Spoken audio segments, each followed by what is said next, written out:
Malabar पक्षर era और precious jewellery festival आयोजित Bhubaneswar Chandrashekharpur store में आयोजित कार्यक्रम आसंता 9 तारिख जाए चलो।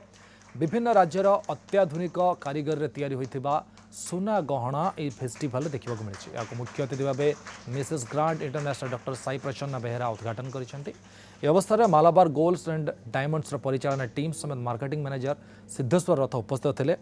एरा और प्रिसियस ज्वेलरी परिधान कर मॉडल माने रैंप रे चली विभिन्न अलंकार प्रदर्शन करते।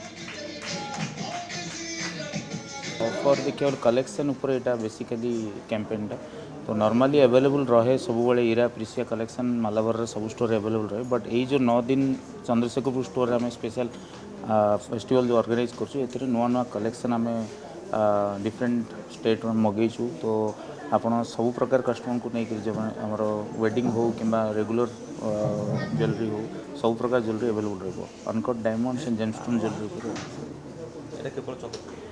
बर्तमान 9 दिन जो रही चंद्रशेखर स्टोर में।